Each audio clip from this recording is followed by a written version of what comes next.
किसान भाइयों को हमारी ओर से हार्दिक अभिनंदन, वंदन, प्रणाम सबको स्वागत। ये बहुत ही एक सुखद क्षण है कि हम लोग पूरे जनपद के विभिन्न कोनों से और एक किसानों का वो प्लेटफॉर्म है जो किसी स्वार्थ के रिश्ते पे नहीं, यह एक आत्मीय लगाव के बुनियाद पर टिका है और विभिन्न विधाओं में किसी के क्षेत्र में अलग अलग जगहों पर अपनी महारत हासिल कर सकने वाले तमाम लोग अनुपस्थित हैं। लेकिन यह प्लेटफार्म एक ऐसा मिला जिसका बहुत दूरगामी है।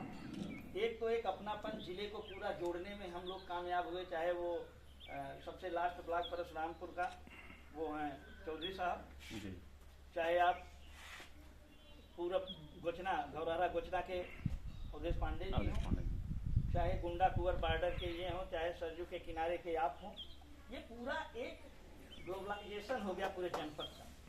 तो एक बहुत अच्छा प्लेटफॉर्म, बीच में कोरोना काल में ब्रेक भी हो गया। अरे नेपाल के तरह हटियो नाम ले हाँ, नेपाल बॉर्डर से पूरा जनपद बीच में कोरोना के कारण कुछ ब्रेक हो गया, हम लोगों का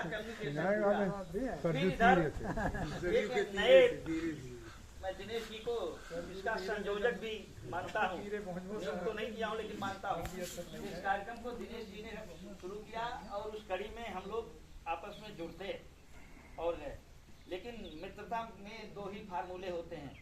एक कहते हैं पुरानी मान्यता के अनुसार कि 7 कदम पीछे चलिए तो मित्रता का संबंध स्थापित होता है, लेकिन नई परिभाषा है कि अगर साथ में बैठ के भोजन और जलपान कर लें तो मित्रता का संबंध स्थापित होता है। अब अगर ये चीज़ नहीं है तो मित्रता के संबंध की जो गांठ है वो थोड़ी ढीली और नहीं, और उस कड़ी में ये मील का पत्थर है।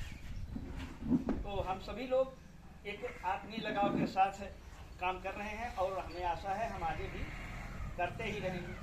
तो ज़्यादा कुछ अभी मिश्रा जी ने कहा, लेकिन एक बात मैं कहूँगा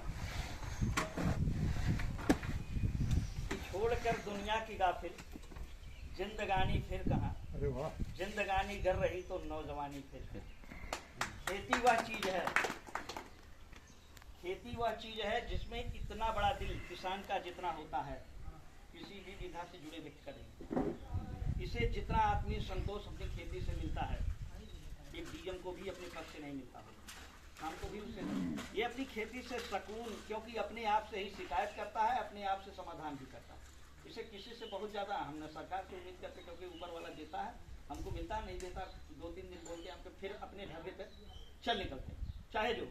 तो ये हो अब इस विधा में अगर महीने के एक दिन हमने समर्पित किया है किसानों के नाम, आवश्यक काम हो सकते हैं, लेकिन यह भी मैं मानता हूँ परम आवश्यक काम है।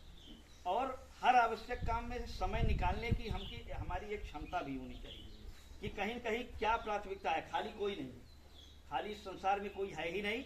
मैं अपने गांव के बलिया में जाता हूं, केवल मैं हर चीज़ से सीखता हूं। तसेड़ियों की गोल बैठी रहती है, उनसे मैं एक दिन बात करने लगा, सर उठा के भी बात नहीं करते, वो भी व्यस्त है। तो खाली कोई नहीं, लेकिन इसमें हमें समय निकालना किसी के लिए पड़ता है। तो और ज़िंदगी पता नहीं कितनी है, कोई नहीं जानता, और उसमें समय निकालना ही चाहिए। मैं इसे नहीं मानता कि हम भी बहुत व्यस्त हैं, सब कुछ हम 3-3, 4-4 विधाओं पे काम करते हैं। एक करते हैं यार, शाम को भूल जाओ, सारी विधाएं भूल जाओ। शाम को आपका परिवार है, आप क्या प्रोफेशन कर रहे हैं वो छोड़ जाओ, खेती बाड़ी भी भूल जाओ, राजनीति भूल जाओ, कुछ भी भूल जाओ। शाम को आपका परिवार होगा। इसी तरह से दिन में तमाम सामाजिक दायित्व हैं, उनको निभाइए, आप अपना धंधा व्यवसाय करिए। जब जिस समय जो करना हो वो करेंगे तो आप हमेशा सुकून से रहेंगे, स्वस्थ भी रहेंगे। 1 मिनट में अपनी बात समाप्त करते हुए उदाहरण देते हैं। एक जालान एंटरप्राइजेज, बाल जी जानते होंगे, बेल्ट की बहुत बड़ी दुकान है। भाई नमस्कार। वहाँ हम लोग बेल्ट लेने जाते थे